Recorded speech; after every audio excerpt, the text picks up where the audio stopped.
Aujourd'hui, le Seigneur nous a fait.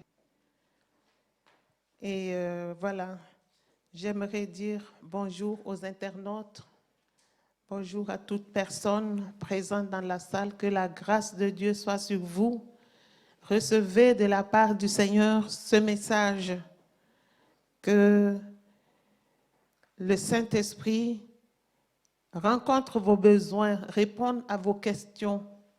Je ne suis qu'un instrument inutile.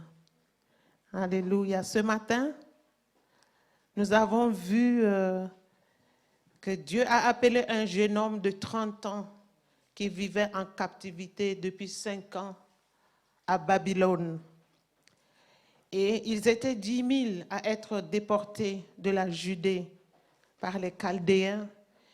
Et Dieu a montré à ce jeune homme une vision triste, une vision sur le triste avenir de Jérusalem, du temple et de la Judée. Une nouvelle invasion fera détruire le temple et Jérusalem sera déserte. Dans la vision, ce jeune homme vit aussi la gloire de Dieu qui va se retirer de là et qui va se mettre en mouvement pour devenir universel. Ce jeune homme s'appelle Ézéchiel, Dieu qui fortifie.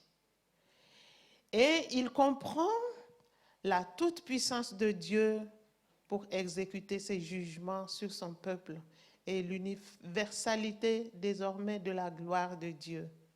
Il comprend que tout ce qui se passe sur la terre est sous le contrôle de Dieu qui est plein d'amour, mais qui manifeste aussi sa justice. Ce matin, je disais que l'amour de Dieu allait avec la justice. Il ne fallait pas profiter de l'amour de Dieu pour vivre comme si Dieu souffrait d'une maladie qu'on appelle la bontéose. Non, il est plein d'amour, mais il est juste aussi. Alléluia. Et Ézéchiel comprend que le monde visible est contrôlé par des forces invisibles et qu'il y a des effets de l'invisible sur le visible. Son peuple lui a été infidèle, aussi bien les 10 tribus d'Israël que Juda. Et la majeure partie des 10 tribus d'Israël est déjà en déportation en Assyrie. Et toutes les personnes valeureuses de Judée ont été déportées en Babylonie. Dieu appelle alors Ézéchiel à être zélé pour lui en étant son porte-parole, car il lui a donné la capacité de percevoir et d'accomplir ce qui est au-dessus de sa connaissance et de sa force naturelle. Il y a des choses qui seuls les visionnaires peuvent comprendre. Ceux qui n'ont pas la vision ne comprennent pas, ils se moquent et puis ils prennent la personne pour un fou. Mais là, c'est une capacité extraordinaire que Ézéchiel reçoit parmi ses congénères. Et il est capable de percevoir et d'accomplir ce que les autres ne voient pas et ce qui est au-dessus de la connaissance et de la force naturelle. Et nous avons vu qu'il devait manger la parole de Dieu. Après la vision, Dieu lui a parlé. Il lui a montré un livre de rouleau qui était écrit, sur lequel était écrit sur l'envers et le revers. Et tellement qu'il y avait des choses à écrire. Alors Dieu lui dit de manger. Manger ce rouleau afin de pouvoir transmettre fidèlement le message à son peuple. Et si vous voulez savoir comment il a mangé le livre de rouleau, connectez-vous au culte de 9 heures. Ça a été bien développé. Donc, maintenant, nous allons lire le texte du culte de midi. Ézéchiel, toujours chapitre 3, versets 16 à 20. Ézéchiel 3, versets 16 à 20. Je lis. Au bout de 7 jours, la parole de l'Éternel me fut adressée en ces mots. Fils de l'homme, je t'établis comme sentinelle sur la maison d'Israël. Tu écouteras la parole qui sortira de ma bouche et tu les avertiras de ma part. Quand je dirai aux méchants, tu mourras, si tu ne l'avertis pas, si tu ne parles pas pour détourner le méchant de sa mauvaise voie et pour lui sauver la vie, ce méchant mourra dans son iniquité et je te redemanderai son sang. Mais si tu avertis le méchant et qu'il ne se détourne pas de sa méchanceté et de sa mauvaise voie, il mourra dans son iniquité et toi, tu sauveras ton âme. Verset 20. Si un juste se détourne de sa justice et fait ce qui est mal, je mettrai un piège devant lui et il mourra parce que tu ne l'as pas averti. Il mourra dans son péché et on ne parlera plus de la justice qu'il a pratiquée et je te redemanderai son sang. Mais si tu avertis le juste de ne pas pécher et qu'il ne pêche pas, il vivra parce qu'il s'est laissé avertir et toi, tu sauveras ton âme. Alléluia. Alléluia. Nous allons continuer encore sur la vocation avant de revenir sur ce texte-là, parce que dans sa vocation, il y a eu plusieurs étapes. Il y a eu d'abord la vision, puis le rouleau à manger, et maintenant, il va recevoir des directions et des avertissements nécessaires en vue de l'accomplissement futur de sa charge, selon ce que nous avons lu. Alors, il reçoit la direction générale pour le temps de son ministère. Donc, c'est aller et parler. Aller et parler selon les paroles divines. Donc, ça, c'est la direction générale. Alléluia. Et Dieu l'envoie vers la maison d'Israël. Et les caractéristiques de cette maison d'Israël, c'est qu'il y a un peuple qui peut, mais qui ne voudra pas le comprendre. Donc, Ézéchiel est au courant des obstacles qui l'attendent. Le peuple vers qui il l'envoie, c'est un peuple qui peut, mais qui ne veut pas comprendre. Il sera confronté à un obstacle grave, puisque cet obstacle est interne. Alors, c'est que c'est un peuple peu nombreux, mais moralement corrompu. Un obstacle moral dû au refus d'écouter Dieu lui-même. Donc, Ézéchiel est au courant des obstacles.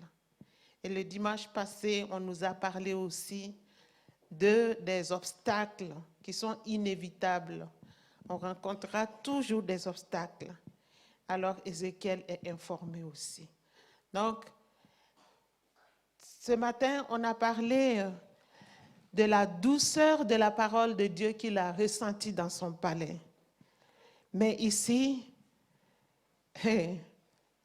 ça sera plus quelque chose de doux pour lui, hein? C'est comme dans le livre d'Apocalypse, quand l'ange dit à Jean de manger le livre. Il dit que ça sera doux à ton palais, mais dans tes entrailles, ça sera amer, ça sera compliqué. Ça sous-entend que la mise en pratique de la mission d'Ézéchiel sera compliquée. Face à un peuple de Dieu, hein, qui connaît, qui parle le même langage que Ézéchiel. Et Ézéchiel comprend leur langage. Si c'était un peuple qui ne comprenaient pas le langage d'Ézéchiel ou que Ézéchiel ne comprenait pas leur langage, qui recevaient le message d'Ézéchiel, ils allaient se convertir.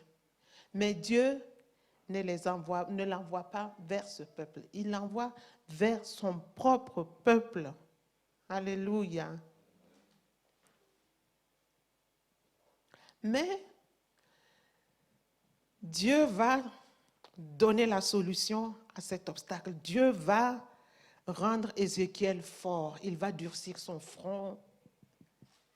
C'est-à-dire qu'il va le rendre fort. Alléluia. Il va le rendre plus obstiné dans la fidélité pour annoncer la parole de Dieu, qu'ils sont obstinés dans leur rébellion. Donc, il va rencontrer un peuple obstiné, mais Dieu va lui donner d'être plus obstiné que leur rébellion. Alléluia. Donc, il le rendra fort à tel point qu'il ne va pas les craindre à cause de leur désobéissance. Parce que la présence de Dieu bannit la crainte. La présence de Dieu bannit la peur. C'est lui qui fortifie ses serviteurs et qui leur donne la capacité de tenir tête à la rébellion. Tenir tête devant la rébellion et la dureté des obstinés. Donc, si Dieu t'appelle, te confie une mission et que tu sais que ça ne sera pas facile, n'aie pas peur parce que Dieu est avec toi. J'ai une illustration, c'est l'exemple de ma sœur. Une de mes sœurs, elle était en mission dans une des contrées au Burkina Faso, dans les contrées profondes là, pour sensibiliser la population sur les méfaits de telle ou telle pratique. Il y a des pratiques ancestrales dans les villages et elle avait la mission d'éclairer la population sur les méfaits de ces pratiques-là. Et cette campagne visait d'abord l'Église, mais elle s'est élargie à toute la population. Et dans sa chambre, la nuit, elle aperçoit un individu de couleur blanche. L'individu avait la couleur blanche du papier. Hein. Donc, imaginez-vous la laideur de cet individu. Quelqu'un qui vient, qui est tout blanc comme ça. Et c'est saisissant. Hein. Dans cette vision, cet individu commence à menacer ma sœur. Il lui dit, comment tu oses venir sur mon territoire? En cela, tu m'as offensé. Tu ne dois pas venir, c'est mon territoire. Et du coup, ma sœur voit cet individu se prosterner devant elle. Oui, quelqu'un qui était venu pour l'agresser, pour l'attaquer, peut-être pour la tuer, parce qu'elle allait éclairer la population et les sortir de son joug. Cet individu tombe à ses pieds. Et ma sœur cherche à comprendre le pourquoi. Et en faisant comme ça, elle voit le Seigneur Jésus arrêté là, la main sur son épaule. Donc vous comprenez que cet individu s'est prosterné devant la majesté de Jésus-Christ. Vous comprenez? Alléluia. Donc, elle s'aperçoit que c'était le Seigneur Jésus qui était derrière elle. Donc, mes bien-aimés, nous ne sommes pas seuls. Les promesses de Dieu sont réelles. Jésus a dit qu'il sera avec nous jusqu'à la fin des temps. Ne promenons pas des regards inquiets parce que Dieu est avec nous. Et il accomplit ses promesses. Sa présence est réelle. Donc, bannissons la crainte et la peur dans l'exercice de notre mission. Parce que les oppositions, il y en aura. Plus. Donc, sur le territoire où l'homme fort se sentait menacé par ma sœur, il s'est manifesté espérant maintenir la population de cette contrée sous son joug. Mais il a été vaincu et mis hors d'état de nuire devant le roi des rois, le Seigneur des seigneurs. c'était devant lui qu'il s'était prosterné. Et ma sœur a eu le front durci pour mener sa mission jusqu'à terme. Elle s'est sentie forte. Rien ne pouvait l'ébranler. Rien ne pouvait l'arrêter. Rien ne pouvait lui faire peur parce qu'elle a eu la démonstration de la présence de Jésus-Christ qui l'a défendue. Alléluia. Et qui a libéré le chemin devant elle pour qu'elle puisse passer, je ne sais pas si c'était 1 semaine ou 2 semaines ou combien de temps dans cette contrée-là. Alléluia. Et on revient sur Ézéchiel. Dieu voulait seulement que Ézéchiel soit docile. Parce que sa docilité à retenir fidèlement les teneurs des paroles divines lui permettra de les reproduire exactement telles qu'il les a entendues. Parce que Dieu veut que quand il parle, que Ézéchiel aille retransmettre ce qu'il a entendu. Et ça doit être fidèlement fait. Ce matin, nous avons vu que Dieu a dit à Ézéchiel de manger tout ce qu'il dépose devant lui. Que les paroles soient bonnes ou pas, que ce soit des malédictions, quelle que soit la nature de la mission qui était contenue sur le rouleau, il devait manger tout. Il devait manger tout. Alléluia. Pour pouvoir reproduire exactement ce qu'il a reçu. Et pour terminer, Dieu lui montre le programme de son ministère. C'est aller vers le peuple à chaque fois qu'il entend une parole divine. Donc, l'obéissance doit être indépendante des chances du succès. Là, Dieu lui demande simplement d'obéir. Obéir, écouter sa parole et aller parler. Et quand la vocation, la période où Dieu lui a montré sa vocation est terminée, il y a eu un intervalle de 7 jours avant que Ézéchiel ne commence son œuvre. Et là, nous allons voir maintenant le vif du sujet. Dieu l'établit comme une sentinelle sur la maison d'Israël. Et la maison d'Israël, c'est la diaspora israélite qui se trouve en territoire babylonien et en territoire assyrien. Donc, c'est toutes les personnes qui ont été déportées constituent la maison d'Israël. De toute façon, le reste qui était à Jérusalem en Judée va être aussi déporté. Et Jérusalem sera vide, le temple détruit, l'arche de l'Alliance détruite. Et la présence de Dieu va quitter le temple. Alléluia. Donc, Dieu l'établit comme sentinelle sur la maison d'Israël, où que se trouve le peuple d'Israël, la présence de Dieu va les rejoindre là-bas. Et par la bouche de son serviteur, Israël va entendre les commandements de Dieu, les avertissements et tout. Donc, Dieu l'institue comme une sentinelle. Une sentinelle doit écouter la parole qui sort de la bouche de Dieu et avertir.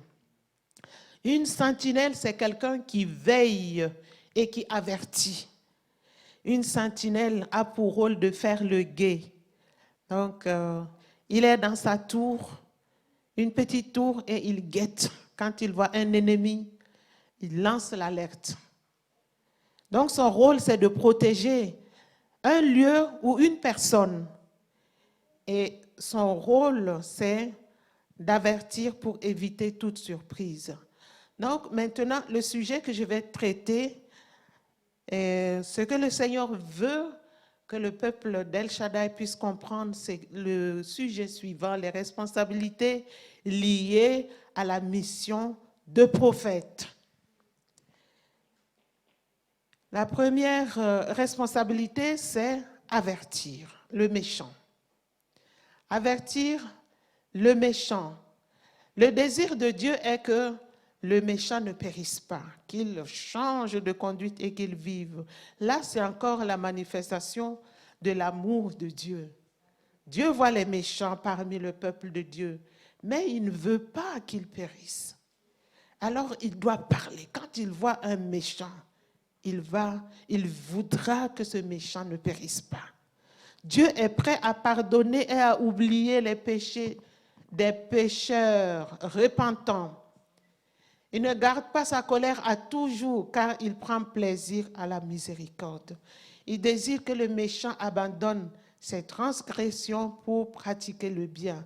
Mais il faut une sentinelle qui sonne la trompette pour l'avertir afin qu'il puisse avoir la vie.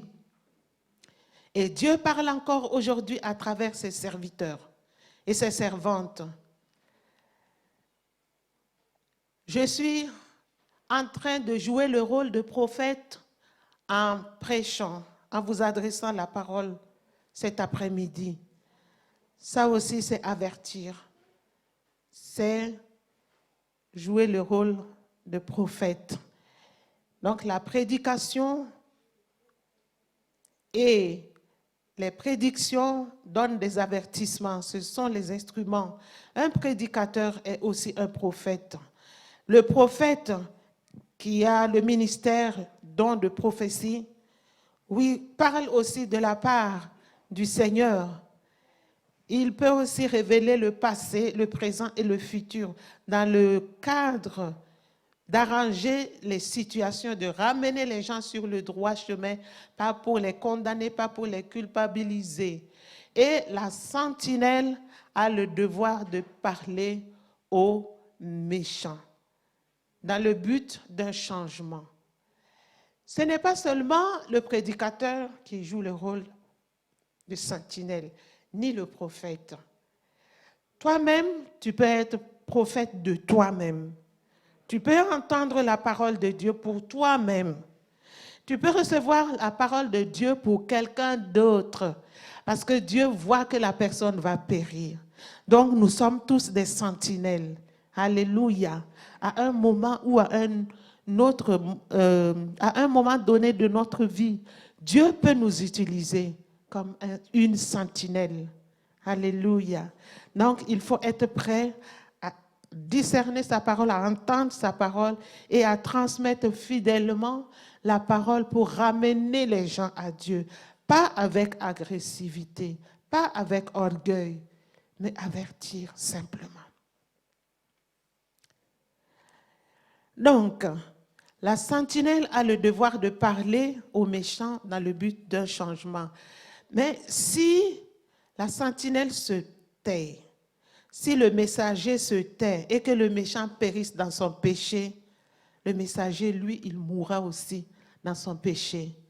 Alléluia, Dieu lui redemandera le sang du méchant qui est mort dans son péché à cause de son mutisme.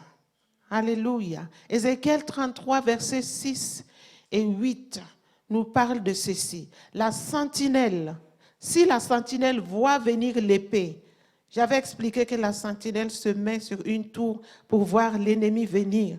Donc, si la sentinelle voit venir l'épée et ne sonne pas la trompette, si le peuple n'est pas averti et que l'épée vienne enlever à quelqu'un la vie, celui-ci périra à cause de son iniquité. Mais je redemanderai son sang à la sentinelle.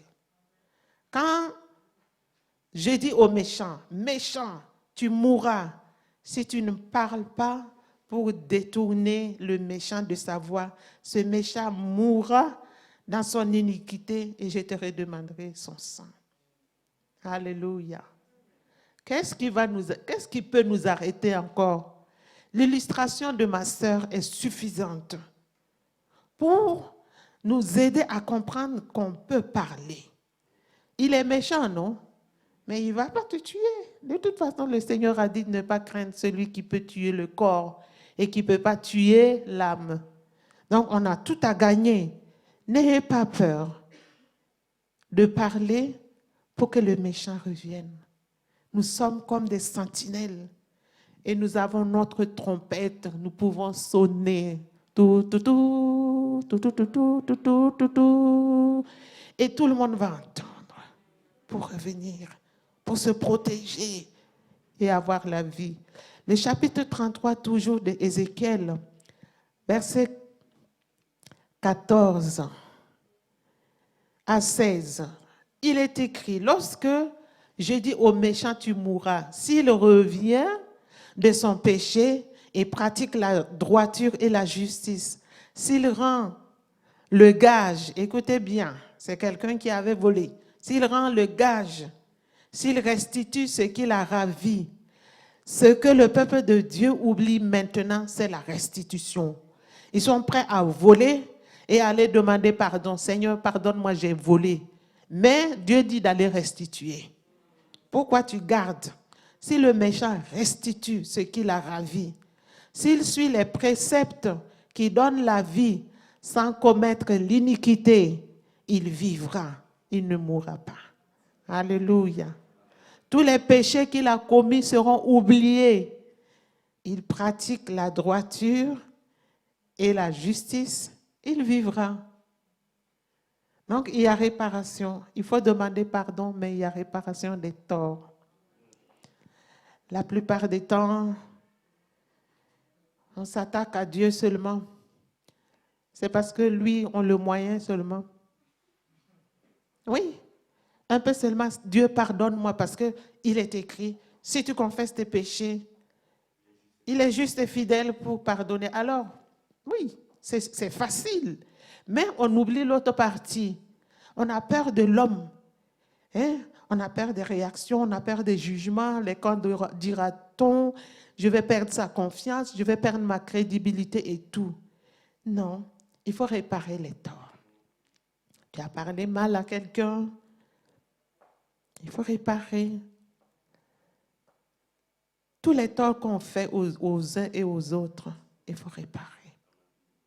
On te parle mal et toi aussi tu parles mal en retour. Après, tu te rends compte que ce que tu as fait, c'est pas bien. Seigneur, pardonne-moi parce que j'ai mal parlé.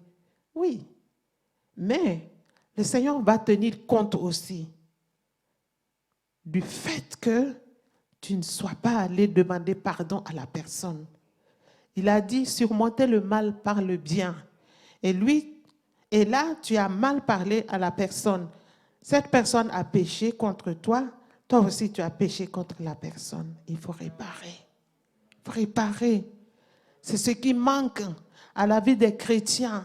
Et le Seigneur me mandate aujourd'hui de vous dire qu'il y a deux choses. Seigneur, pardonne-moi et mon frère, pardonne-moi. Seigneur, pardonne-moi, chérie, pardonne-moi. Seigneur, pardonne-moi, mon enfant, pardonne-moi. Ma fille, pardonne-moi. Hein? Mon petit-fils, pardonne-moi. Ma soeur, pardonne-moi. Il le faut, sinon on manque. Il ne faudrait pas qu'on soit surpris au dernier jour. Parce que ça, c'est un obstacle qui peut empêcher quelqu'un d'entrer dans le royaume de Dieu. Et ce serait dommage que l'on passe l'éternité avec les gens que l'on qualifie d'eux.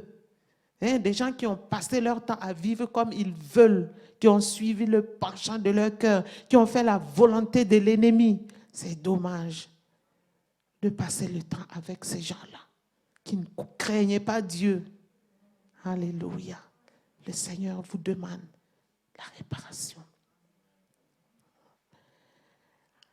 Et la deuxième responsabilité de la sentinelle, c'est d'avertir le juste.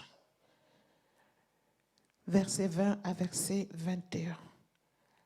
Là, le Seigneur nous appelle à avertir les justes, ceux qui pratiquent la justice, qui craignent Dieu, qui marchent dans la droiture, mais qui à un moment donné Je ne sais pas qu'est-ce qu'ils ont eu dans leur tête. Ils prennent la décision de dire, je vais faire ce que je veux, je vais abandonner un peu Dieu, aller goûter de l'autre côté pour voir ce qui se passe. C'est comme si la personne a perdu le sens. La personne marchait dans la justice et dans la droiture. Et là, le Seigneur demande à la sentinelle, au messager, de parler à ces personnes pour les ramener sur le droit chemin. Vous voyez dans Actes, dans le livre de Actes, l'apôtre Paul nous parle, Actes 20, versets 26 à 27. Mais pour arriver à là, il a d'abord parlé à partir du verset 20 à 21. Verset 20 à 21 du livre des Actes. Là, je résume. L'apôtre Paul s'adressait aux anciens d'église, de l'église d'Éphèse. Les anciens, c'était les évêques, les gens, les pasteurs, tous ceux qui, qui annoncent la parole de Dieu et tout, qui dirigent l'église. C'est à eux qu'il s'adresse. Il dit qu'il ne leur a rien caché de ce qui leur était utile. Il n'a pas craint de leur prêcher et de leur enseigner publiquement et dans les maisons, annonçant aux Juifs et aux Grecs aussi la repentance envers Dieu et la foi en Jésus-Christ. Et versets 26 et 27, maintenant que Paul va à Jérusalem et ne les verra plus, il ne reviendra plus, alors il dit, c'est pourquoi je vous déclare aujourd'hui que je suis pur du sang de vous tous, car je vous ai annoncé tout le conseil de Dieu, sans rien cacher. Alléluia. Ne cachez pas les conseils. Ne cachez pas les conseils. Que les pasteurs ne cachent pas. Que les prophètes ne cachent pas. Que les personnes qui ont reçu un message particulier pour un individu quelconque ne cachent pas. Il faut tout annoncer. L'apôtre Paul nous donne un bon exemple. La responsabilité de la sentinelle est d'avertir le juste qui s'égare, parce que Dieu va révéler ce que le juste cache à l'intérieur de son cœur en plein jour pour qu'il soit repris afin d'éviter la mort. C'est ce qu'il a dit, je mettrai un piège devant lui. Quand on lisait, Dieu disait qu'il allait mettre un piège devant le juste qui s'égare. Ça veut dire qu'il va dévoiler, il va révéler les choses qui sont cachées à l'intérieur de lui dans le but de réparation. Et si le juste est repris et se répand, il vivra. Donc, l'amour de Dieu est en train de parler encore. Dieu ne veut pas dire, oh, il a pris une mauvaise décision, tant pis pour lui. Il a fait des choses cachées à l'intérieur de lui, tant pis pour lui. Non, il va mettre ça en plein jour, en plein midi, pour qu'il y ait réparation, pour qu'on puisse le reprendre. Ézéchias, son histoire, il était rempli d'orgueil. Après la guérison, on connaît bien l'histoire, quand il était tombé malade à mort, et il a prié, il a pleuré devant Dieu. Dieu a envoyé encore le prophète pour lui dire, voilà, tu seras guéri. Et on a appliqué une masse de figues sur ses ulcères et il a été guéri. Après cette guérison-là, parce que Dieu l'a guéri pour prolonger sa vie de 15 ans. Et après cette guérison, il devient orgueilleux. Il n'écoute plus Dieu. Mais là, voilà ce que le Seigneur nous dit dans 2 Chroniques 32, versets 25 à 31. Souffrez que la lecture soit longue. Mais je préfère lire la parole de Dieu parce que rien ne peut remplacer la lecture.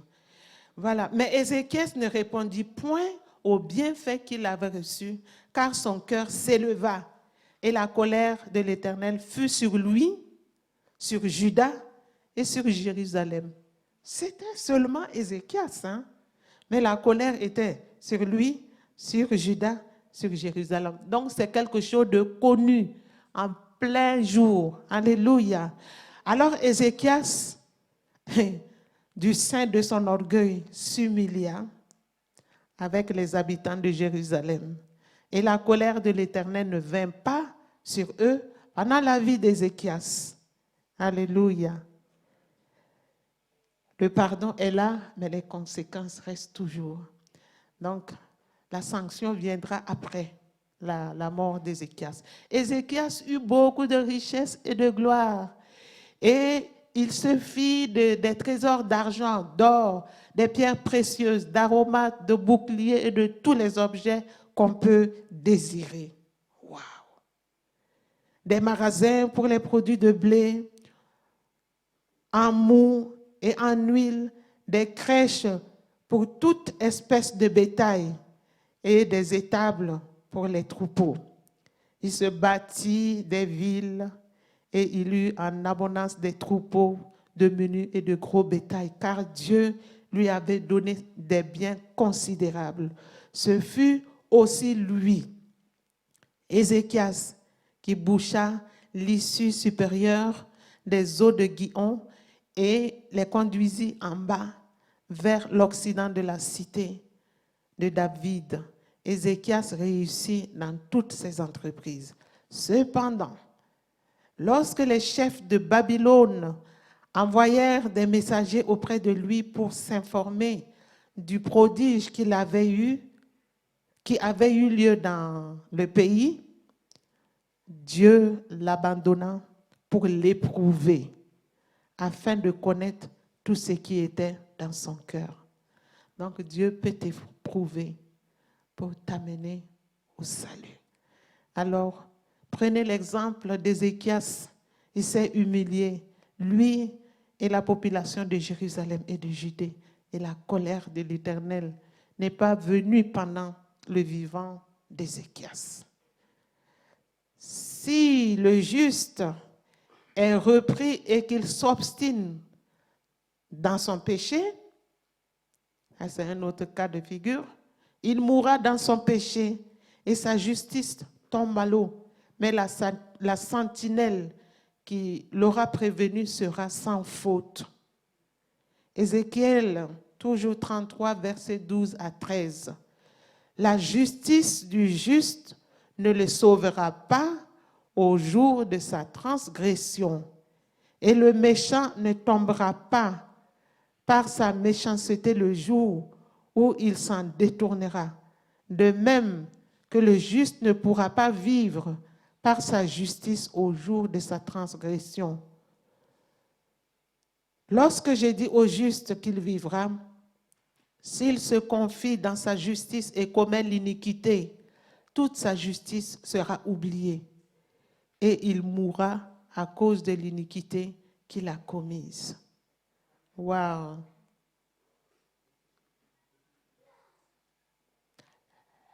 Dans tout ce que j'ai lu jusqu'à présent et commenté, vous pensez que la responsabilité, c'est de quel côté? La sentinelle et le peuple de Dieu. Eux aussi. Donc, c'est des deux côtés. La responsabilité dans l'exercice du ministère de prophète. C'est les deux. Notre Seigneur Jésus, qui est notre exemple par excellence, il dit, « Je suis venu dans ce monde pour un jugement, pour que ceux qui ne voient point voient et que ceux qui voient deviennent aveugles. » Quelques pharisiens qui étaient avec lui, ayant entendu ces paroles, lui dirent, « Nous aussi, sommes-nous aveugles ?» Jésus leur répondit, « Si vous étiez aveugles, vous n'auriez pas de péché. Mais maintenant, vous dites, nous voyons. C'est pour cela que votre péché subsiste. Parce qu'ils connaissent la loi, mais tout ce que Jésus raconte, tout ce que Jésus leur dit, tout ce que Jésus prêche, toutes les prédications, tous les enseignements de Jésus passent sur eux comme l'eau sur les plumes d'un canard. Est-ce que l'eau pénètre dans les plumes d'un canard? Non. Un jour, mon fils m'a envoyé des canards. Quelqu'un lui a donné des canards et sa femme avait peur des canards, donc il m'a envoyé ça. Et moi, comme au village, vous savez, j'ai même égorgé des poules. Hein. S'il n'y a pas un homme, tu attrapes la poule et puis tu égorges, tu trempes dans l'eau chaude, tu enlèves les plumes, tu enlèves les ongles, le bec là, puisqu'on mange la tête. Donc, on enlève la partie qui picore là. Ça s'enlève à cause de la chaleur. Donc, j'ai chauffé l'eau, j'ai trempé les canards. Et quand je commence à enlever les plumes, l'eau est passée comme ça. J'ai eu chaud seulement à mes doigts. Oui. Donc, c'est la même chose avec les pharisiens, les chefs religieux, par rapport au message de Jésus. Pourtant, ils font partie du peuple de Dieu. Ils connaissent bien la loi. Ils disent qu'ils aiment Dieu. Mais ils sont morts dans leur péché parce qu'ils ont refusé les enseignements de Jésus. Donc, j'ai quelques remarques à dire par rapport aux responsabilités, puisqu'il y a la responsabilité de la sentinelle et la responsabilité du peuple de Dieu qui reçoit. Donc, remarque, la responsabilité de la sentinelle ne se mesure pas au résultat, mais seulement à la fidélité. Alléluia. La sentinelle doit dire les paroles qu'il a entendues de Dieu. Que les destinataires écoutent ou non, il doit parler. Pourvu qu'il soit fidèle, les résultats ne lui regardent pas. Alléluia. Parce que si les personnes ne veulent pas, on ne va pas les forcer. On ne peut pas forcer quelqu'un à dormir. Hein? Ah oui. Il va faire semblant de fermer les yeux, mais il ne dort pas. Ne le critique pas parce qu'il va tout entendre. Ah oui, dors, je t'ordonne de dormir. Non. Donc, annonce seulement la parole de Dieu. Des rebelles parmi le peuple de Dieu, il y en aura toujours. Matthieu 5, 12 nous dit que les pharisiens étaient scandalisés des paroles de Jésus qu'ils ont entendues. Donc, on a parlé d'eux tout de suite. Et Matthieu 18, versets 15 à 17, c'est Jésus qui parle encore pour nous dire qu'il y aura des personnes hostiles, des personnes rebelles. Si ton frère a péché, va et reprends-le entre toi et lui seul. Est-ce qu'on parle ici des prédicateurs? On parle des prophètes? Non. On ne parle pas de bishops, d'apôtres? Non. On parle à chacun de nous. Si ton frère a péché, va et reprends-le entre toi et lui, mais avec douceur, douceur. S'il t'écoute, tu as gagné ton frère. Alléluia. Et une récompense énorme t'attend au ciel. Mais s'il ne t'écoute pas, prends avec toi une ou deux personnes afin que toute l'affaire se règle sur la déclaration de 2 ou de 3 témoins. Lorsque 2 ou 3 personnes parlent, même en justice, on en tient compte. Alléluia, c'est la loi de Dieu. Et s'ils refusent de les écouter, dis-le à l'église. Ce n'est plus 2 ou 3 personnes, ça sera toute l'église. On va faire une réunion, convoquer la personne pour lui en parler. Et s'il refuse aussi d'écouter l'église, qu'il soit pour toi comme un païen et un publicain. Alléluia. Donc ça veut dire que ça existe dans des assemblées. Qu'il n'en soit pas ainsi de toi. Qu'il ne soit pas ainsi des membres de El Shaddai. Qu'il ne soit pas ainsi pour toi qui m'écoutes devant ton écran. Alléluia. Dieu veut encourager ses serviteurs. Je parle maintenant des pasteurs qui ont la charge d'église.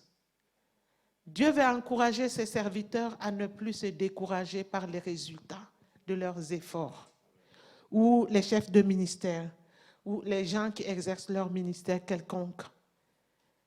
Dieu vous demande simplement de persévérer avec fidélité dans le rôle de sentinelle. Annoncez seulement la parole reçue de Dieu, car vous serez jugés selon votre fidélité et non sur la quantité de personnes qui vous ont écouté. Alléluia. Donc, quand vous êtes à la charge d'une œuvre, d'une église, persévérez seulement. Ne regardez pas aux résultats. Si vous allez regarder aux résultats, vous allez fermer l'église. Les chrétiens vont venir un jour trouver qu'il y a un mot écrit. Bye bye. Église fermée. Adressez-vous à une autre église. Ici, en tout cas, c'est fermé. Si les pasteurs devaient se comporter comme ça allait être grave. Donc, il faut continuer. Parce que c'est là où le Seigneur dira un jour, bon et fidèle serviteur, entre dans la joie de ton maître. Ce n'est pas celui qui a eu beaucoup de résultats, viens dans la joie de... Non, c'est la fidélité. Dieu veut que ses serviteurs ne tombent pas non plus dans le piège de contenter leurs ouailles par des messages qui chatouillent et qui vont dans le sens du poil. Non. Dieu veut qu'ils annoncent la parole, la vérité vraie. En effet, certains ont peur de leurs fidèles. Ils ont peur de perdre des fidèles. Ils ont peur que les dîmes et les offrandes diminuent. Parce qu'il y a de ces chrétiens, de ces fidèles qui punissent leurs pasteurs. Hein. Oui, oui, oui. Ils ont des comportements pour punir et puis on va voir. Dans un pays, je ne vais pas citer le nom, il y a des personnes qui ont une certaine notoriété dans l'Église qui, pour punir le pasteur, ont parlé de bouche à bouche, sensibiliser tout le monde. Ne donnons pas les dîmes et on va voir ce qu'il va devenir. Et effectivement, les gens qui n'ont pas l'intelligence éclairée ont suivi. Oui, on ne donne pas les dîmes, on va voir ce qu'il va devenir. L'église va fermer, on va voir, il ne pourra plus faire ça. Non, non. Il faut arrêter tout ça. Parce que le pasteur a prêché la vérité vraie. Et ça ne leur a pas plu. Vous voyez, il y a des décisions qui ne plaisent pas à tout le monde, mais les pasteurs doivent persévérer, qu'ils annoncent la vérité vraie. Les prédications qui condamnent les péchés doivent refaire surface. Ça devient une denrée rare. Les églises qui condamnent les péchés, qui amènent les gens à vivre une vie de sanctification, ça doit revenir. C'est seulement Dieu va vous bénir, Dieu va vous donner des voitures, Dieu va vous donner vos papiers, Dieu va vous donner du mariage. Ouais, merci Seigneur. On applaudit. Mais la sanctification, non. On encourage même les gens à vivre dans le péché en gros quoi. Non, ça doit s'arrêter aussi. Donc, remarque 2. Ça s'adresse maintenant au peuple de Dieu, les chrétiens. Dieu veut que les chrétiens soient face à leurs responsabilités en acceptant les enseignements. Vos pasteurs ont la responsabilité de vos âmes et doivent en rendre compte devant Dieu. C'est pour cela qu'il ne faut pas contourner leurs conseils pour écouter des personnes qui ne vous connaissent pas, comme votre pasteur vous connaît, et qui vont vous donner des conseils ou des révélations qui vont dans votre sens et qui vous confrontent, qui vous confortent plutôt dans votre rébellion. Il y a des personnes qui reçoivent les messages, les conseils du pasteur, mais comme ils ne veulent pas obéir, ils attendent une occasion, quelqu'un qui va abonder simplement dans leur sens. Ouais. Et puis, on fonce droit dans le mur. Pourtant, cette personne ne te connaît pas comme le pasteur te connaît, parce que le berger connaît ses brebis. Et les brebis aussi doivent entendre sa voix et le suivre. Une fois, j'ai été à une retraite il y a longtemps.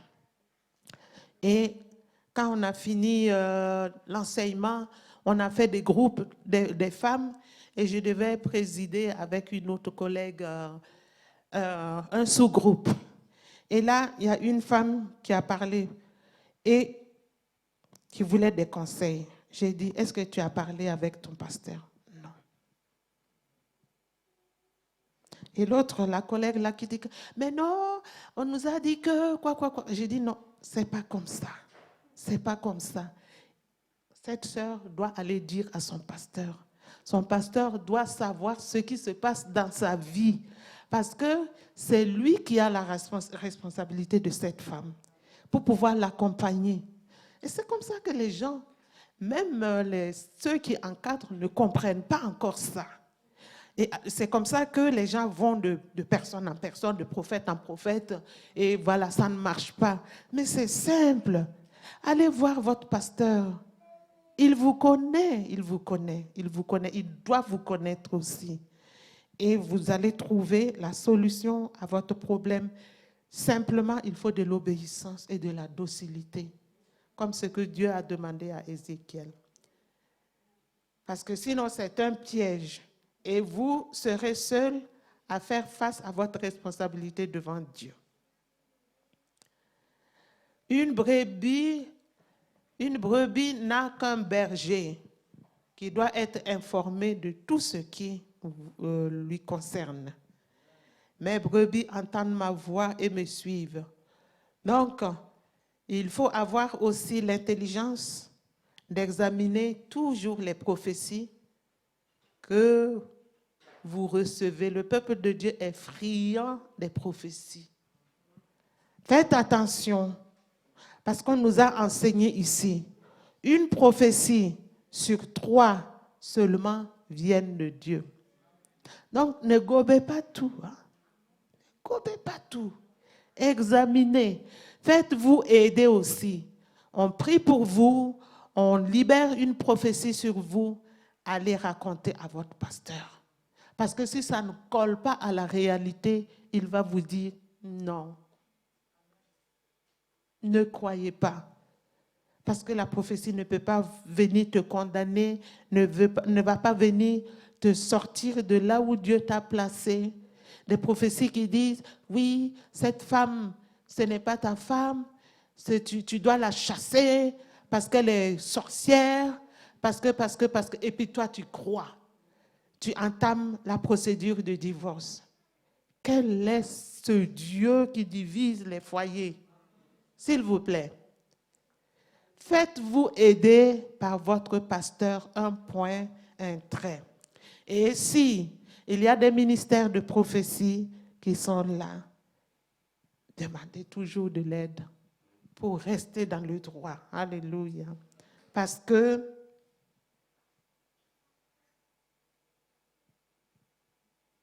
votre pasteur vous connaît mieux que quiconque. Ne croyez pas qu'il ne vous connaît pas. Il sait qui est capable d'eux. Oui. Que Dieu bénisse la méditation de la parole et que Dieu nous fasse du bien. Alléluia. Amen.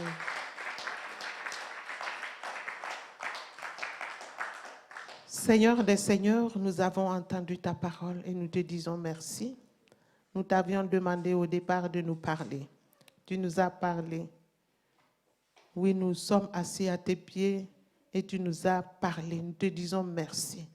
Nous te prions de nous aider à garder cette parole, à la serrer dans notre cœur afin de ne pas pécher contre toi.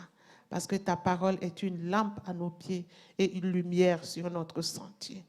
Merci de bénir tous ceux qui ont entendu cette parole ou qui vont l'entendre. Qu'elle fasse son effet dans leur cœur. Au nom de Jésus-Christ, notre Seigneur. Amen.